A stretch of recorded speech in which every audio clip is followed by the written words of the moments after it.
Glória a Deus. Vamos lá então. Aleluia. Mateus capítulo 25, verso 1. Mateus 25, verso 1. Então, irmãos, eu estava bastante ansioso para falar sobre o que eu vou falar. E é possível que essa série que a gente começa hoje, a gente termine só ao final do ano. Então eu preciso que você venha com bastante expectativa, que você não falte às reuniões. E se por algum motivo de força maior que você não possa vir, você acompanhe as ministrações. Se tiver dúvida, você anote para perguntar. Amém? E esses assuntos eu gostaria que a gente trabalhasse nas nossas casas, nos cultos domésticos. Eu creio que vai ser bem intenso.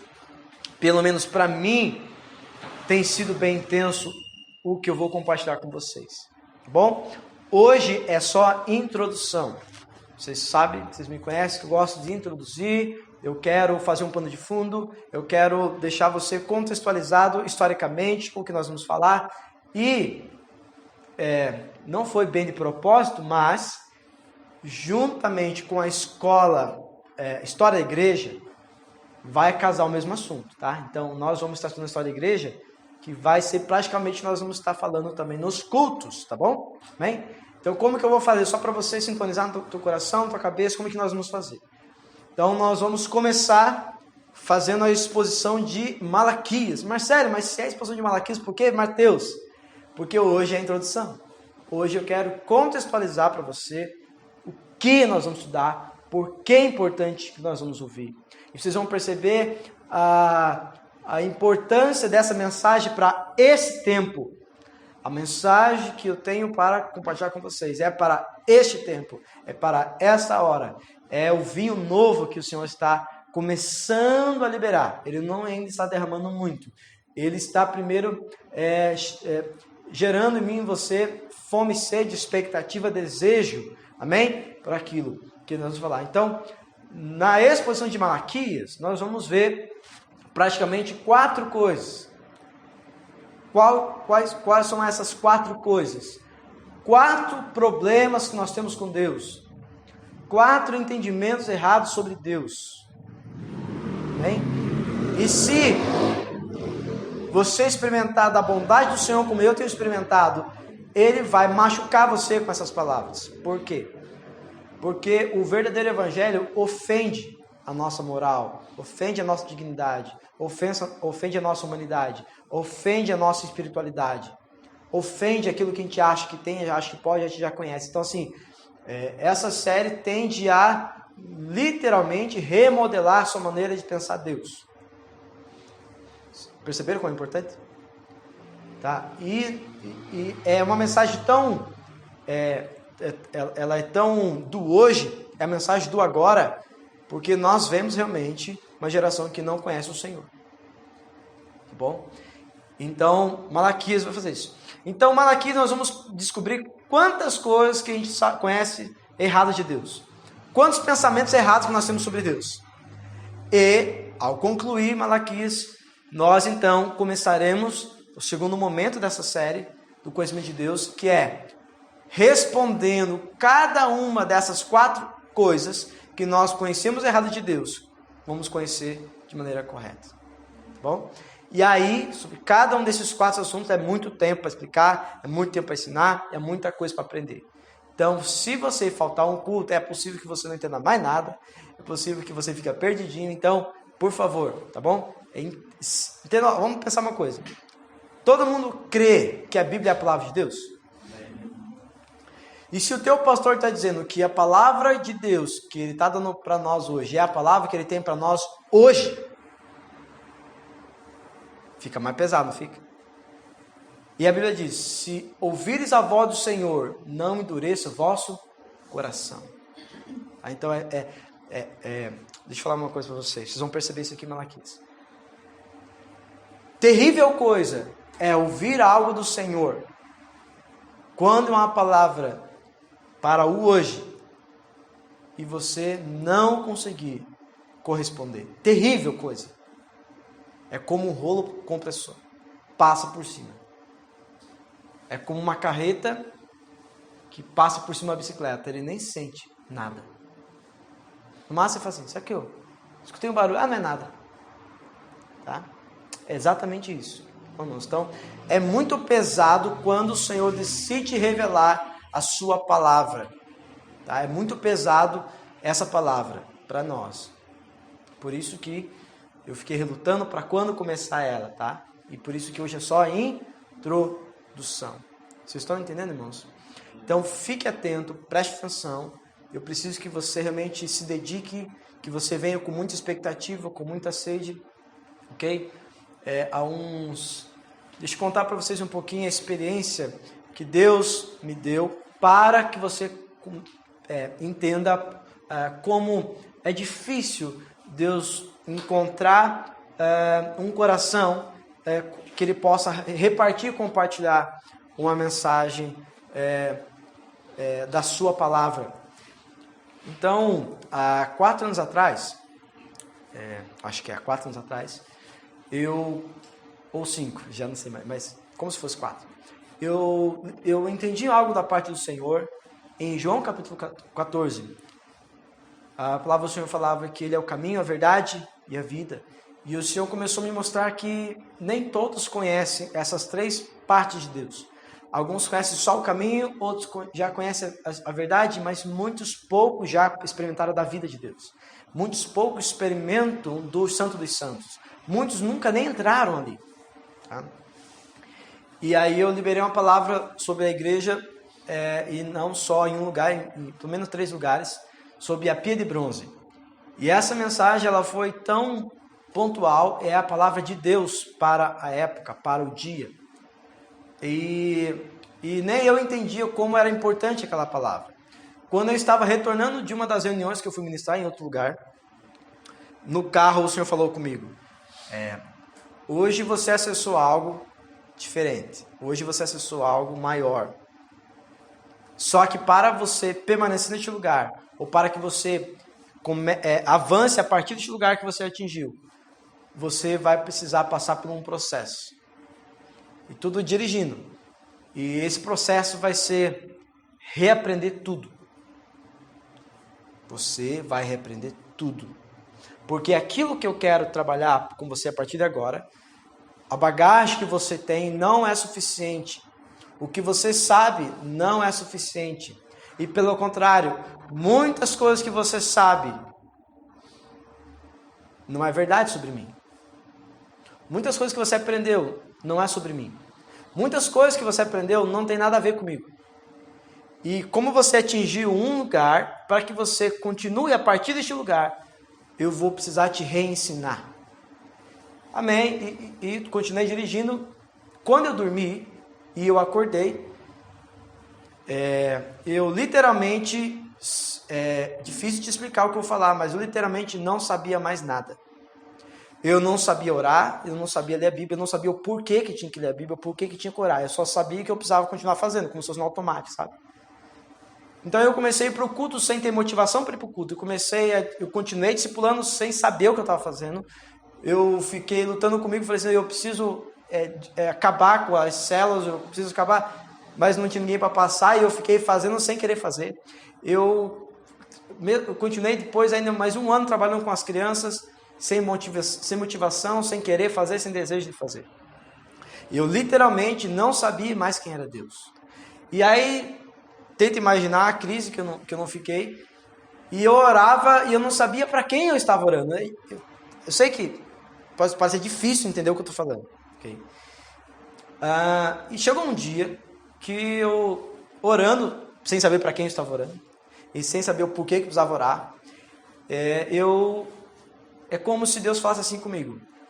Você lembra aquele dia no carro que eu falei que você ia precisar reaprender? Aí eu lembrei. É como se eu tivesse um déjà vu de lembrar onde eu estava no carro e o Senhor falou para mim. Eu falei, então, começou agora. Estágio 1. E sabe o que eu fiz? Comecei a ler a Bíblia. Do zero. Do Gênesis. E cada versículo que eu li, irmãos, cada vírgula, agora tinha um sentido. Assim, não é algo que eu explique e você entenda. Mas cada coisa que eu li agora tinha um sentido. E a primeira palavra que o Senhor trouxe no meu coração, que era a palavra para ser liberada para a igreja, eu liberei para muitos pastores, foi: o temor está num nível tão baixo, mas tão baixo, que você coloca um termômetro e você não consegue aferir. Eu que já trabalhei em enfermagem, quando eu fazia enfermagem, a gente usava o termômetro de mercúrio. E o termômetro de mercúrio é um dos melhores que existe até hoje, mas ele demora demais, por isso que as pessoas usam o digital e ele quebra também. E sabe qual é o melhor lugar onde a aferição da temperatura é mais fidedigna? É no ânus. Então, quando eu era criança, ainda os médicos faziam assim, depois mudou um pouco, mas, por exemplo, a criança chegava no postinho de saúde e muitas vezes o médico colocava literalmente o termômetro do ânus da criança para aferir a temperatura. Porque muitas vezes você colocava embaixo do braço, a criança se mexia, e aí você não tinha. E como era praticamente todo mundo só usava, até os médicos, ninguém usava. Hoje tem termômetro na testa, tem do que tipo. Antigamente só do mercúrio. E aí, se a pessoa está muito fria, no termômetro de mercúrio, você coloca embaixo do braço, você deixa 10 minutos e você não tem aferição nenhuma. Porque a temperatura da pessoa vai estar perto de 35, 35,5. A temperatura normal de uma pessoa é 36, 7, 37, a temperatura normal de uma pessoa. E o Senhor me mostrou que se ele pegasse o termômetro e colocasse no lugar mais profundo da nossa intimidade, como se fosse o ânus, usando um exemplo, ele não conseguiria encontrar nada. Para vocês perceberem o nível raso que estava o temor do Senhor. Então Deus começou a me ensinar o que é temor. E eu já pude ensinar para vocês isso. E temor nada mais é que a imagem correta da pessoa de Deus. Olhar com a ótica de Deus quem é Deus. E Deus é fogo consumidor. Deus é um Deus santo, santo, santo, como vocês têm aprendido. E como a igreja não estava mais reverenciando ou adorando, ou se relacionando com ele como dessa maneira, ok? Um dos motivos de Deus trazer algum tipo de juízo. Eu tenho isso escrito no dia que aconteceu. Entreguei na mão de alguns pastores, na mão. E eles receberam como vindo uma palavra de Deus. Eu entendo que isso aqui é de Deus. Falei, então, depois que você entende que é de Deus, tome cuidado. Essa palavra vai passar por cima de você. Irmãos, e é de fato o que a gente vê acontecendo. Tá?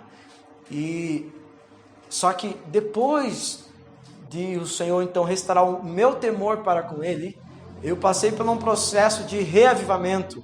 E todas as verdades que eu já tinha entendido em Deus, que eu tinha esquecido durante esse tempo, começou a vir com uma velocidade. Quem entende linguagem de computador entende. Você está usando como na IG antigamente, né? Lembra que era chiadinho? Aí você coloca agora 150 MB de velocidade. É outra realidade. Então eu comecei a entender muitas coisas dessas que eu compartilho com vocês. Vocês estão entendendo? E uma das coisas que ele me fez compreender é que para nós acessarmos a mensagem que ele tem para hoje, nós precisamos ter um olhar para a eternidade. Então, teve um dia que eu estava nesse processo de reler a Bíblia novamente, o Senhor me deu apenas uma frase: um olhar para a eternidade. Então, assim, por que Deus consegue achar alguém capaz de ouvir a mensagem para hoje? Porque esse alguém precisou descer, ok? E esse é um processo de 4 anos de descer. Então você está experimentando algo de conhecimento de Deus, de revelação da palavra de Deus, a palavra de Deus para hoje, e que ele demorou 4 anos para construir. Eu quero que você tenha a mentalidade disso.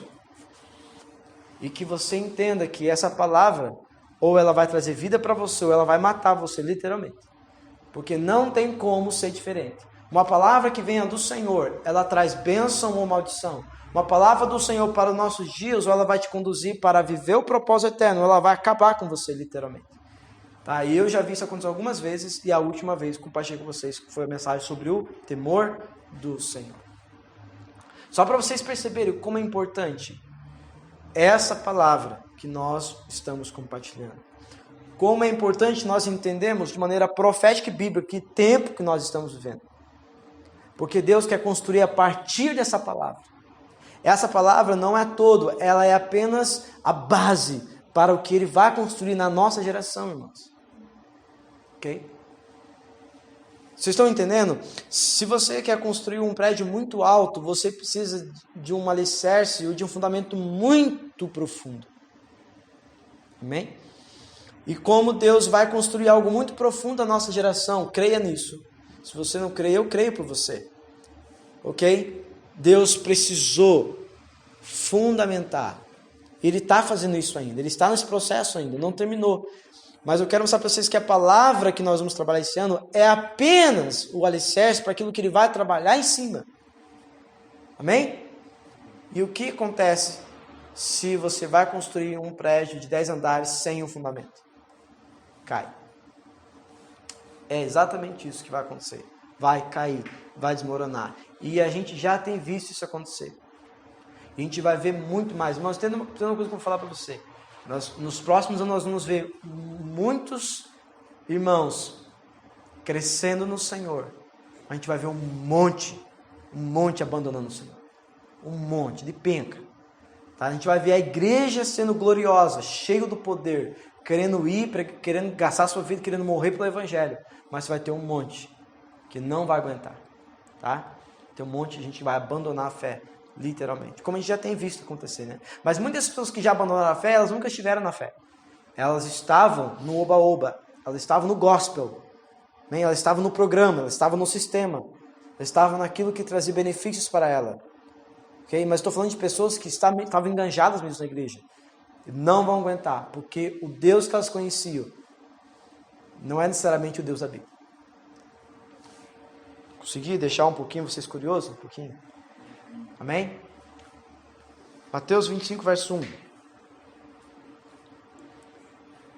Então, lembre que o tema do ano é o Evangelho, crescendo no conhecimento de Deus. Essa série é a exposição de Malaquias, primeira mensagem de introdução. Mateus 25, verso 1. Então o reino dos céus será semelhante a 10 virgens que, pegando as suas lamparinas, saíram a encontrar-se com o noivo.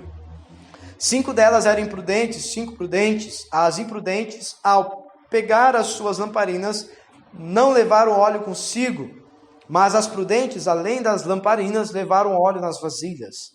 E como o noivo estava demorando, todas ficaram sonolentas e adormeceram.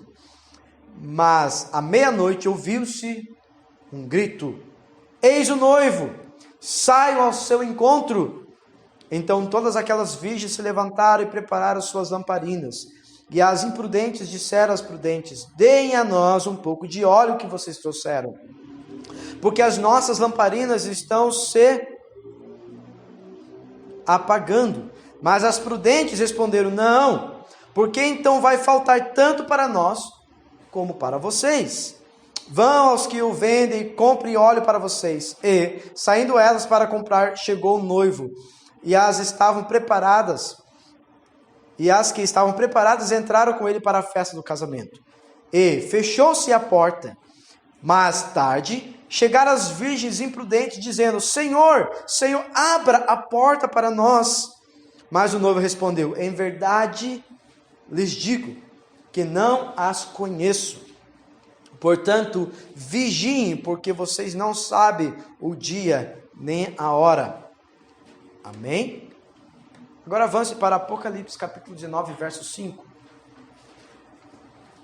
Apocalipse capítulo 19, verso 5. Glória a Deus. Apocalipse 19, verso 5. E do trono saiu uma voz que dizia: louvem o nosso Deus, todos vocês, os seus servos, todos os que o temem, os pequenos e os grandes. Então ouvi o que parecia ser a voz de uma grande multidão. Uma voz como de muitas águas e como de fortes trovões, dizendo: aleluia, pois reina o Senhor nosso Deus, o Todo-Poderoso. Alegremo-nos, exultemos e demos-lhes glória, porque chegou a hora das bodas do Cordeiro, e a noiva dele já se preparou. A ela foi permitido vestir-se de linho finíssimo, resplandecente e puro, porque o linho finíssimo são os atos de justiça dos santos. Vamos lá. Então, o que isso tem a ver com Malaquias? Tá, vamos lá ver se vocês conseguem entender o que nós vamos estar tentando ensinar para vocês. Embora nós vamos utilizar dessas parábolas ano que vem para ensinar sobre escatologia, não quero falar sobre isso, mas uma coisa importante perceber é que as virgens aqui representam a igreja do Senhor. Nós podemos falar dos judeus convertidos, assim como os gentios se converteram. Lembra que a igreja é dois povos, se tornou um só homem, um novo, né, em Cristo Jesus, nova realidade em Cristo. E interessante que nós temos meio a meio. Metade das virgens saíram, presta atenção, todas saíram para se encontrar com o noivo, todas. Então assim, se for perguntar para qualquer irmão, você crê que Jesus tem que voltar? Creio. Você crê que Jesus está voltando? Claro que eu creio. Sim ou não? Todo cristão saiu para encontrar com o noivo, ou seja, todos nós, de alguma maneira, um cristão crê na volta de Jesus. Pode ser que o coração dele não esteja ardendo, pode ser que o coração dele não esteja aguardando e apressando, pode ser que ele não esteja crescendo em graça e conhecimento do Senhor, pode ser que ele não esteja atento a olhar para a eternidade, mas ele crê na doutrina da volta do Senhor, todo cristão. Então tenta imaginar, toda a igreja está neste lugar, no mesmo lugar, o Senhor está voltando. O problema é que o Senhor demorou a voltar na parábola. E quando ele demorou a voltar, todas dormiram. Isso é terrível de imaginar. Todas dormiram. Uma das palavras que tem sido liberada através dos profetas, que eu tenho escutado e você talvez tenha também, é que a igreja está sonolenta, a igreja está dormindo, ou estava, né? E que o coronavírus tem esse poder, assim como os juízos de Deus têm esse poder de despertar, trazer a igreja do sono. Isso é maravilhoso. Mas pode ser que ele demore um pouco mais. E se demorando um pouco mais, o dia que ele voltou, 5 saíram correndo, pegaram a sua lamparina, e que, quando elas dormiram, estava acesa. Mas porque elas dormiram, apagou. Mas imediatamente ela pegou a lamparina e como ela tinha guardado, estocado azeite, óleo, ela saiu correndo, né? E como ela tinha óleo sobrando, ela conseguiu ter lâmpada suficiente para ir ao encontro do noivo. A porta se abriu, elas entraram e a porta se fechou. E as 5 perguntaram, mas empresta para mim. E elas responderam, nós não podemos emprestar, porque isso vai faltar para nós e para vocês. E elas foram atrás do óleo. Só que quando elas foram atrás do óleo, elas chegaram na porta e a porta tinha se fechado. E é terrível agora o que vai acontecer. Porque não apenas o Senhor fala o seguinte, vocês foram crentes, assim, que não se prepararam. Ele poderia falar assim, né? Seria mais gostoso de ouvir? Vocês não se prepararam, né? Tal. Alguns vão ensinar sobre o poder da segunda chance, né? Que a Bíblia não fala. Não, vai ter a segunda chance, né? Olha o que o texto diz. Eu nunca vos conheci. Eu não vos conheço. É terrível. Percebe isso? Significa que você pode viver a vida inteira como um crente. Bom crente, né? Dá o seu dízimo, frequenta as reuniões, né? E mesmo assim, a porta pode estar fechada para você. E o que fez a diferença? Cinco, né? Guardaram óleo. E o que é guardar o óleo? Então, guardar o óleo fala daquilo que só você pode fazer. Amém? Que é cultivar conhecimento do Senhor. Através de relacionamento, através de comunhão com Deus, leitura das Escrituras, vida de oração. Isto você não pode transferir para o teu pastor, não pode transferir para as reuniões de culto, não pode transferir nem para os cultos domésticos. Este é um lugar que só você pode. E é terrível imaginar que o Felipe não pode emprestar para a esposa. Tenta imaginar, Felipe. você ali, se falar assim, ó, se eu emprestar para você, vai voltar para mim também. Eu amo você, mas amo mais o meu Senhor. Consegue entender o que quer dizer? Então assim, nem o cônjuge pode emprestar. Terrível. Ô, pastor, quebra comigo. Pô, a vida inteira vim aqui no som para arrumar o som para você. E agora, não posso. Então, nada substitui este lugar de conhecer a Deus e amar a Deus. Então assim, por quê? Porque pode ser que eu e você, irmãos, sejamos dormindo também. Quer um exemplo? Se Jesus tivesse vindo nesses dias do coronavírus, quantos estariam dormindo? Quantos? Talvez até eu. Mas a pergunta, eu guardei? Eu estoquei óleo? Tenho óleo estocado? Então, mesmo acordando desesperado, eu saio às pressas, mas eu tenho óleo guardado. Ou seja, você já guardou, você tem estocado muita comunhão, muita experiência com Deus, muito ouvir Deus, muito tempo de leitura, meditação, jejum, consagração a Deus. Não tem? Então você está com problema. Porque pode ser que você seja pego dormindo e quando ele vier, e quando nós lemos Apocalipse, a gente vê uma frase interessante. A noiva já se preparou. Porque na parábola do Mateus 25, ali nós não somos a noiva, amém? Nós somos amigos do noivo, percebe? Por quê? Porque está falando do convite para a salvação, o convite para as bodas. Nós estamos falando do convite para entrar no reino eterno. Então é o seguinte, todos nós somos convidados, amém? Glória a Deus. Agora lembre que na outra palavra diz que nós não éramos os convidados legítimos. Nós éramos um bando de à toa. Vamos aprender essas parábolas ano que vem. Então, a primeira parábola não fala que nós somos a noiva, somos amigos do noivo. E chegamos lá. Mas em Apocalipse, nós não apenas somos os amigos que estamos assentados para bodas, mas nós somos a noiva. E como que a noiva se preparou? Estocando óleo.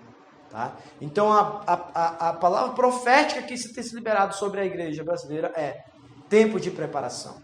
Nós fomos despertados. Os homens receberam a palavra no primeiro reunião de homens que a gente fez online, através do vídeo, não sei quem lembra. Qual foi a mensagem? Vocês esqueceram já? Aprendendo a arte da guerra. Aprendendo a guerrear. Exatamente isso, essa ideia. Esse é o momento de se preparar. Amém? Se preparar, porque o que nós vemos na Bíblia é um tempo de muito sofrimento, é um tempo de muita escassez, é um tempo de apostasia, é um tempo de falsos mestres, é um tempo de perseguição, é um tempo de tribulação. É isso que nos aguarda, biblicamente falando.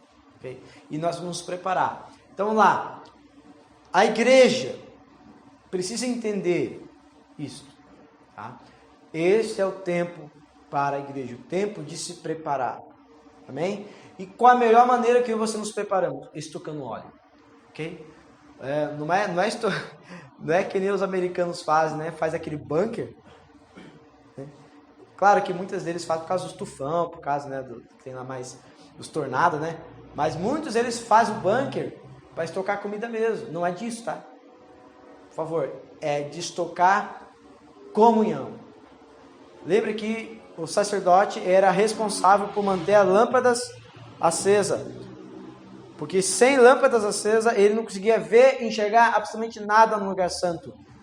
Lembra disso? Era a responsabilidade dele, manter as lâmpadas acesas. E como nós sabemos que o candelabro tem analogia e significado do Espírito Santo, manter as chamas acesas é manter profunda comunhão com o Espírito Santo, que nos conduzirá, João 14,6 é o caminho, a verdade, nos conduzirá à verdade, conhecimento da pessoa de Jesus, que nos conduzirá ao altar do incenso, a verdadeira adoração, e passamos para a próxima mobília, que é a Arca da Aliança, né, como já aprendemos. Então, ou seja, estocar óleo fala de vida devocional, diária, intensa, verdadeira, profunda, crescente, amém? E madura. Tá? Então, se você não está se preparando nesses aspectos que eu estou falando, você já está atrasado e você será pego desprevenido e a porta estará fechada para você. Marcelo, mas o que tem a ver isso com Malaquias? Porque Malaquias está vivendo exatamente o mesmo tempo. Então vamos lá entender um contexto histórico de Malaquias para você perceber como a mensagem de preparação para a igreja, de estocar óleo, é a mesma mensagem de Malaquias. A palavra Malaquias significa mensageiro, ou o mensageiro, ou a palavra profética. Irmãos, antes do dia do Senhor, nós teremos uma palavra profética. Nós teremos a mensagem e teremos o mensageiro.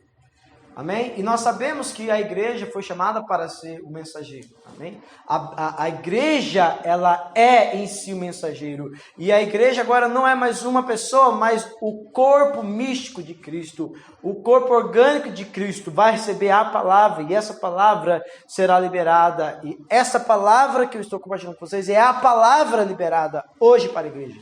Não só nós, mas no Brasil e no mundo é a mesma palavra, a palavra do Senhor para a nossa geração.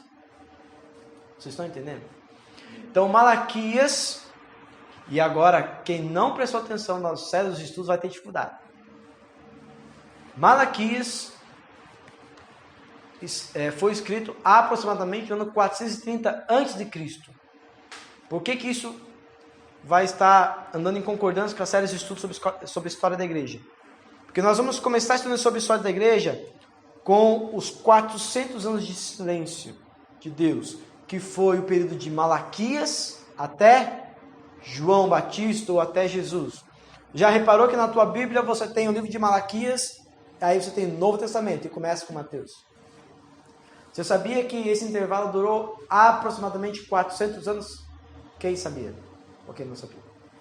Você tem 400 anos chamado por muitos de 400 anos de silêncio de Deus. E você vai aprender comigo que a transição de Malaquias para João foi terrível em termos de liberar de Deus sobre uma geração. Teve um outro momento onde Deus provocou silêncio de 400 anos. Quem lembra onde foi?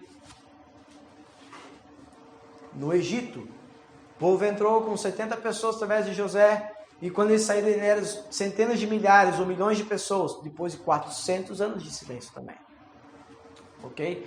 Eu não creio que nós experimentaremos 400 anos de silêncio novamente, mas é bastante importante nós entendermos que a mesma linguagem usada por Deus em Malaquias é a mesma linguagem usada para a igreja dos últimos dias. A mesma.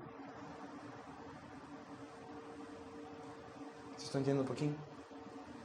E qual que é o contexto de Malaquias? Você lembra de que nós aprendemos sobre a pessoa de Neemias? Lembra que nós aprendemos sobre a pessoa de Esdras? Então, só lembrando um pouquinho para vocês.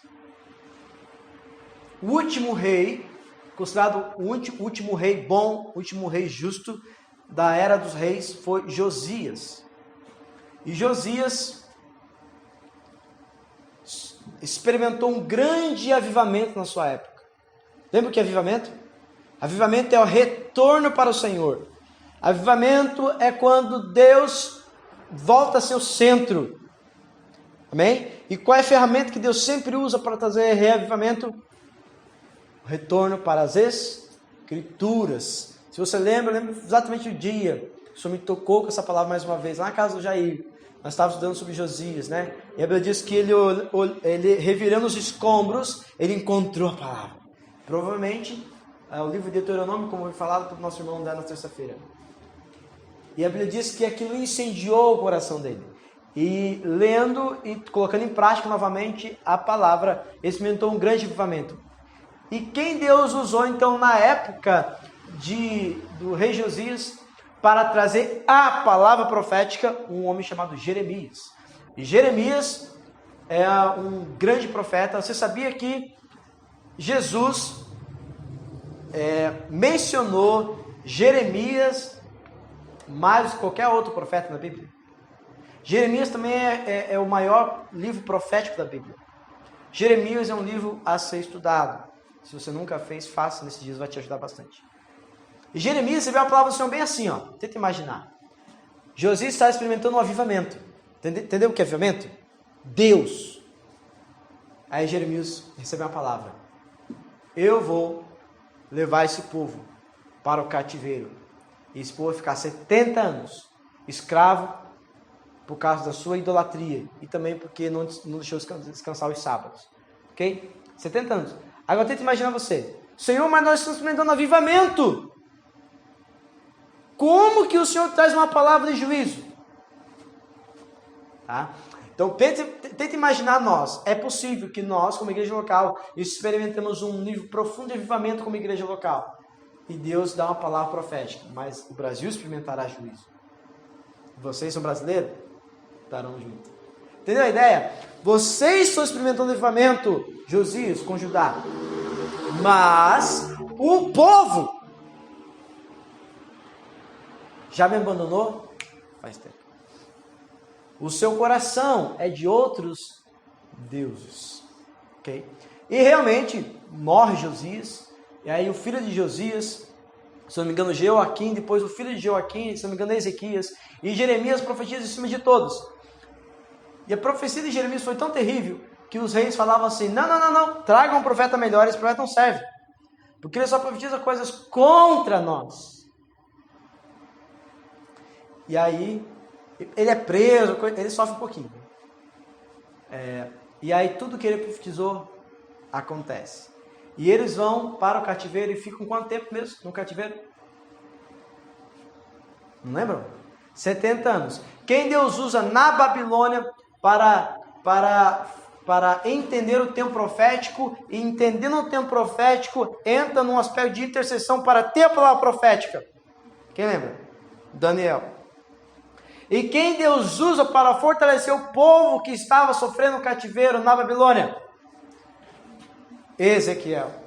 E quem agora Deus vai usar para a reconstrução do templo, a restauração da cidade, então, assim, a inauguração de tudo aquilo que Daniel entendeu profeticamente, fazendo menção à palavra de Deus para os últimos dias? Esdras e Neemias. E quais são os profetas que Deus usa para fortalecer, para trazer a palavra profética para a execução daqueles dias? Ageu e Zacarias. Agora, eles voltam. Nós estudamos sobre a estação dos muros, lembra? Restaura os muros. Restaura o templo. Restaura o sacerdócio. Restaura o serviço levítico. Restaura o culto. Com a liderança do sacerdote escriba Esdras. Mais uma vez, Deus usa o aspecto das escrituras para trazer avivamento. E Deus usa a pessoa de Neemias. Quem lembra o que significa a palavra Neemias? Espírito Santo. Através do governo do Espírito Santo, da centralidade das Escrituras, aquele povo experimenta avivamento. Leia Neemias 7 em diante, você vai ver o que acontece. É tão terrível a liderança do Espírito que eles, lembra que eles fazem um pacto de mandar embora todas as mulheres que eram proibidas a lei? Eles desfazem os casamentos mistos, lembra disso? Eles fazem um pacto assinado. A Bíblia diz que existia um som festivo, porque eles cantavam grandes coisas fez o Senhor por nós, por isso estamos alegres. Lembra que havia uma mistura de choro e riso? Lembra que nós estudamos? Porque muitos eram velhos. Muitos eram novos, participaram de tudo, agora eram velhos, experimentaram a glória no passado, e agora vê que volta. Tipo assim, o Senhor prometeu Daniel, o Senhor falou em Ezequiel, o Senhor usou Jeremias, o Senhor usou Esdras, o Senhor usou Ageu, Zacarias, e estamos vivendo. Você sabe, depois de aproximadamente 10 anos, somente, desse grande avivamento com Neemias, nós temos Malaquias. Você vai ver que terrível que vai ser, que será dito em Malaquias. Terrível. Tão terrível que a geração experimentou 400 anos de silêncio de Deus. Só para resumir, é tão terrível, quando João Batista aparece pregando para o povo de Israel, sabe o que eles têm coragem de perguntar? O que é arrependimento? O que é isso? Do quê? Você nos arrepender? Entendeu como é terrível? Pergunto, tem alguma semelhança com a igreja hoje? Irmãos, eu experimentei avivamento nesse país, quando o Senhor me chamou. David Keelan, Cirilo, Judson, Gregório McNutt, todos esses caras, Lívia Soares, grande avivamento. Olha para a igreja hoje. Nós nos embriagamos, ficaram ricos. Tem muitos desses caras que andam de BMW, tem casa na praia, tem casa na fazenda, tem tudo. Eles perderam o Senhor. Por quê? Porque, vamos lembrar de Mateus 25? Ele está vindo, mas ele pode demorar. Por que isso é importante? Porque eu quero que você anote para você ler em casa, o que nós não vamos ter condição de ler aqui, até porque não é propósito. Essa como mensagem de introdução, mas só para você perceber tudo que foi prometido para essa geração, qual eu estou me referindo. A geração de Malaquias, que há 10 anos atrás tinha experimentado o grande avivamento da pessoa de Neemias. Neemias fala de quem? Do Espírito Santo. Esdras fala do quê? Centralidade das Escrituras. Você tem uma geração que foi liberta. Nós somos geração que foi liberta, sim ou não? Do diabo, das trevas, da religiosidade, sim ou não?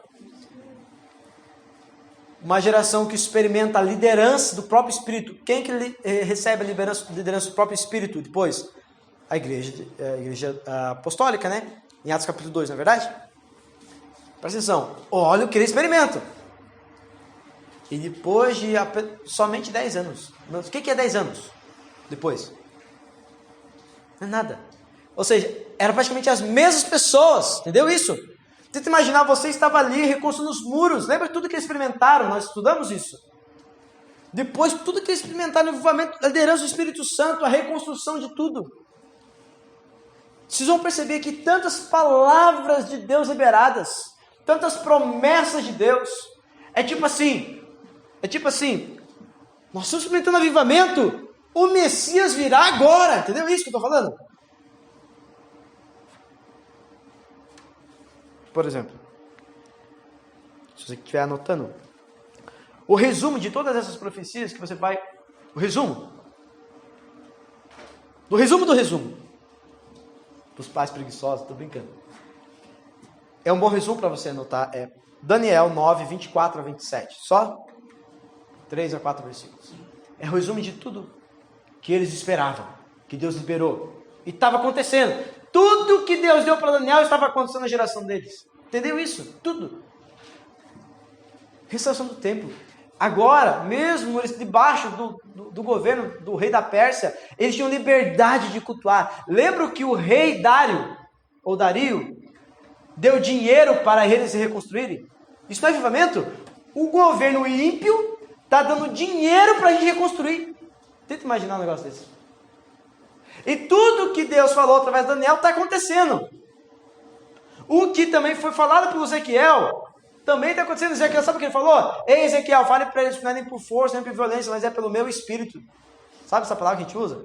Foi Ezequiel que liberou sobre o povo para a reconstrução do templo através de Zorobabel e do sacerdote Josué. Consegue entender o avivamento que eles estão experimentando? O que Zacarias falou está acontecendo. Está entendendo isso? Ó. Eu notei aqui, no mínimo, 5 coisas que foi profetizado sobre aquela geração. Estou falando que foi profetizado. Entenda, eles estavam vivenciando isso, entendeu o que estou falando? Tenta imaginar, eles estão vivenciando o que Daniel falou.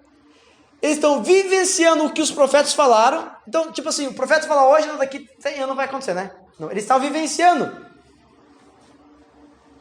Mas o Senhor não veio, entendeu o que quer dizer? Então, Mateus 25. Mas o Senhor não veio. Entendeu? Só que depois de 400 anos, o Senhor veio. E como que eles estavam? Entendeu agora? Entenderam a ligação que eu fiz? Eles tinham promessas, eles estavam debaixo de avivamento, estavam debaixo da liderança do Espírito Santo. Ok?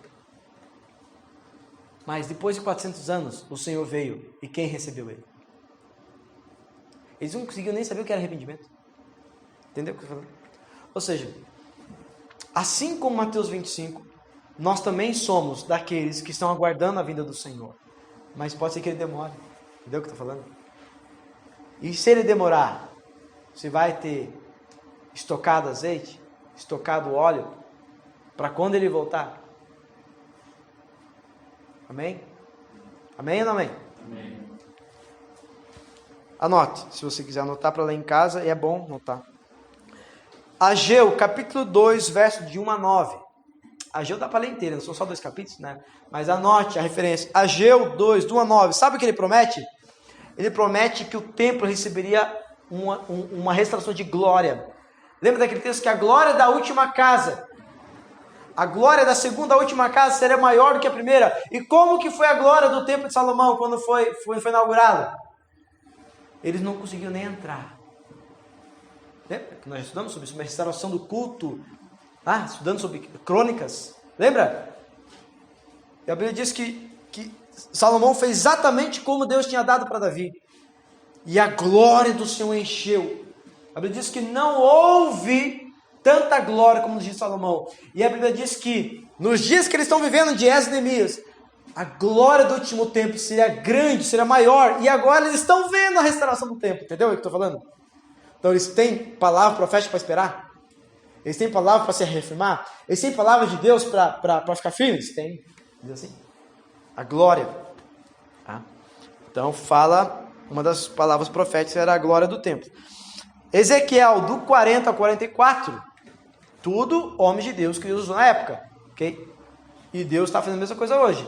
Liberando palavra profética para preparar a igreja para a vinda dele. Mas pode ser que ele demore. Entendeu isso? E nós vamos fazer que nem o povo de Malaquias. Entendeu? A ideia não. Ezequiel 40, 44 vai mostrar sobre a glória da cidade.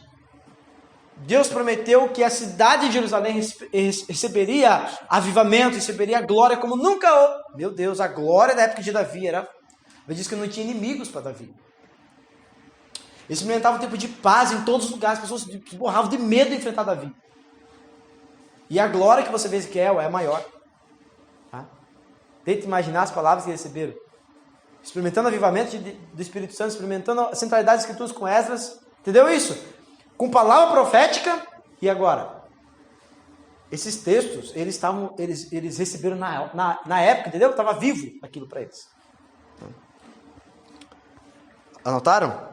Para ler em casa? Ezequiel 37. Esse aqui todo mundo conhece. Diz ao vale de ossos secos. Lembra disso? Havia uma promessa da restauração do povo. O povo experimentaria paz, justiça, alegria, abundância, riqueza. Você sair de ser escravo para ser rico. Não foi o que aconteceu lá com o povo do Egito, né? Esse era o rico, né? Tenta imaginar isso. Você está sob o domínio de um outro governante. Esse governante é chamado do escolhido de Deus. Esse governante dá dinheiro para você restaurar. Você tem os profetas falando que você vai experimentar um tempo de glória como nunca você experimentou. Tenta imaginar isso. Tudo isso nessa geração. É muita palavra profética ou não? O que você acha? Muita. Ezequiel 37. Uns textos mais lindos que nós vamos estudar no que vem sobre escatologia. Zacarias 14. Anote aí. Zacarias capítulo 14. Fala do juízo das nações. Deus promete que vai exercer julgamento sobre todas as nações que faziam mal para Israel. Você lembra qual eram os 3 lá inimigos mortais da reconstrução do muro, Neemias? Quem lembra dos nomes? Falei tanto o nome dele, você não pode esquecer. Um nome só, um só. Um só. Tobias. Outro. Sambalate. Outro. Jacém, lembra? Vocês não lembram do estudo de Neemias? Que eles ficavam mandando carta. Que eles ficavam fazendo afronta para atrapalhar a reconstrução do muro. Lembra disso? É como se você, ó, tá vendo todos os inimigos? Todos que fizeram afronta, todos. Deus prometia naquela época, vou subjugar todos.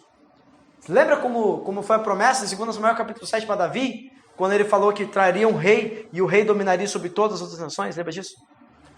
Agora essa palavra está viva para eles através do profeta Zacarias. Zacarias foi usado na restauração do templo. Com Neemias e Esdras, já a mesma geração recebe tanta palavra profética de Deus, recebe avivamento, recebe alinhamento profético, recebe a liderança da pessoa do Espírito Santo, simbolizando Neemias. Meu Deus, é pouca coisa.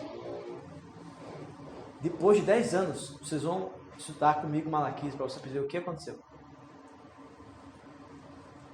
Essa geração que tem tudo isso que eu estou falando para você aí, vai estar na condição que nós vamos estudar em Malaquias. E vamos ver se a gente não está parecido.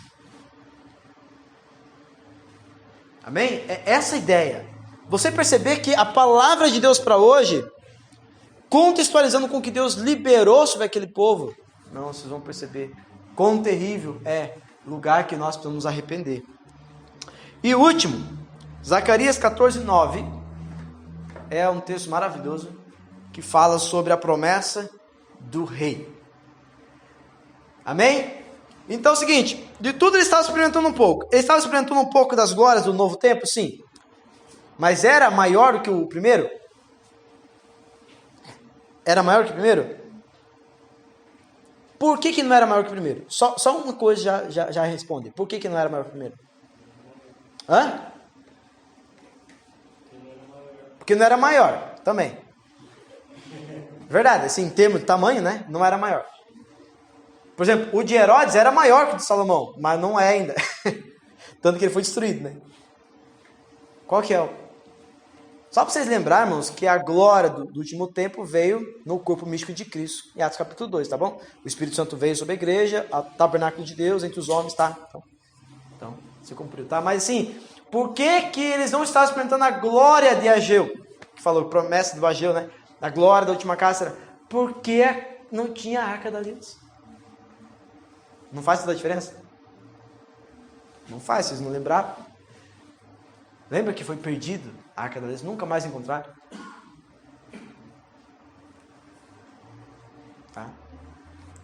Então eles tinham um templo, que estava até bonitinho, com o dinheiro do governante da Pérsia, mas não tinha a arca da aliança. Então, eles tinham a promessa, eles estavam vivendo um tipo de restauração, mas eles estavam na glória? Não. Eles estavam experimentando um pouco. A glória da cidade? Já. Eles estamparam os buracos dos muros. Então, estavam experimentando um tipo, sim.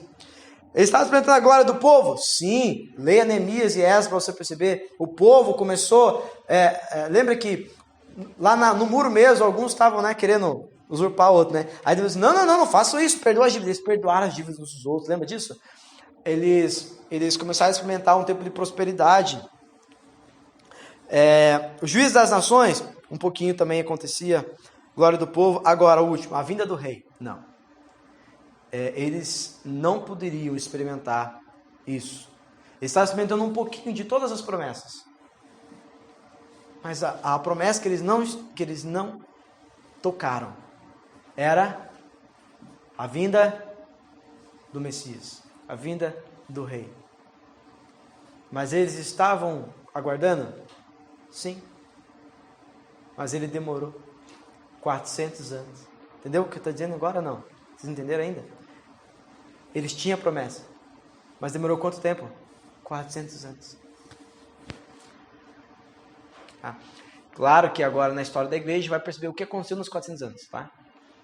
Vamos estudar juntos o que aconteceu nos 400 anos. Tá? Para você entender de maneira histórica e política, quem era Herodes, quem era Antipas, quem era Caifás, quem era João Batista, quem era Zacarias. Por que João Batista estava no deserto? Você vai entender também. Tá? Por que João Batista estava no deserto? Ele disse que ele viveu a vida no deserto, com 30 anos apareceu para pregar o evangelho, não é assim? Por que ele estava no deserto? Tá? Você vai entender também. E logo a gente acha que o deserto tem a ver só com sofrimento, né? Também, tá? Mas não é essa a ideia de João Batista, não. Tá bom? Vocês percebem, irmãos, como é importante a gente entender o tempo profético que a igreja vive? Para a gente conseguir se arrepender e se alinhar com Deus. Para que a palavra não passe por cima da gente, como passou na vida deles. Amém? Então, de todas as promessas liberadas sobre aquela geração, ele está experimentando uma gotinha de cada uma delas. Amém? Mas eles se perderam numa coisa. Tá? Eles começaram esperando o rei. E o cumprimento total de todas as promessas. Mas não estocaram azeite. Não guardaram. E quando veio... Essa é linda demais. Lembra quando nós estudamos, quando a gente pregou a mensagem sobre o Natal, se não me engano, nós falamos sobre uma mulher chamada Ana. Lembra da Ana? Estude isso, irmãos. Ana é uma viúva de 84 anos. Que ficou viúva nos primeiros anos de casamento. A Bíblia diz que ela não saía do templo dia e noite. Dia e noite. Sem cessar. Aguardando a vinda do Messias. Ela foi uma das únicas, junto com Simeão, tive o prazer de pegar no colo. Não só pegar no colo de Jesus, mas ela foi a primeira evangelista do Novo Testamento. Sabia disso? Ela saiu falando, nasceu. Consegue entender o que quer dizer ou vocês não conseguem entender? 400 anos, aquela mulher viveu com 84 anos de noite orando, sem cessar. Eu vou ver ele vir. Eu vou ver ele vir. Mas muitos iam até o deserto para ser batizados por João, não sabia nem o que era batismo, nem para quê, e nem o que era arrependimento. João Batista teve que falar o seguinte, olha, eu vou explicar de maneira bem simples para você. Até uma criança conseguiria entender. Vou desenhar. Você que é soldado, para de roubar, se contente com o teu salário. Tem que falar isso. Tem que falar que isso é arrependimento. É parar de roubar. Não é um absurdo? Quantos absurdos que nós vivemos hoje, sendo uma geração que experimentou avivamentos no Brasil? Tantos homens de Deus que falaram na igreja brasileira. Quantos ainda estão como a Ana, 84 anos, no mesmo lugar, estocando azeite? A gente teve a oportunidade de ver a conferência de Voz e Trovões online, compartilhei com todos, não sei se todos participaram, mas está lá para participar quem quiser ainda. E foi lindo ver o Jutsu, né? Quem viu, né? Estocando azeite, no mesmo lugar. Eu vou ver o Senhor. Ah, então é isso, tá bom, irmãos? É isto que a gente precisa entender. E quando a gente perceber essas 4 coisas em Malaquias, que estavam no coração daquelas pessoas, da mesma geração que experimentou avivamento, liderança do Espírito, centralidade das Escrituras, palavra profética, homens de Deus na vida deles, e o que eles pensavam sobre Deus. Terrível. Terrível. Vocês vão perceber. Terrível. Amém, irmãos? Para concluir, Malaquias significa o mensageiro. O Senhor sempre trará uma mensagem antes da sua vinda. E a mensagem que nós temos, que inaugura os últimos dias, é de Atos capítulo 2, do Joel capítulo 2. Outro texto para você meditar, irmãos, Joel capítulo 2. Fala da vinda do Espírito Santo. Mas antes que venha o grande e terrível dia do Senhor, ele diz, convertei-vos, arrependei-vos de todo o vosso coração. Amém?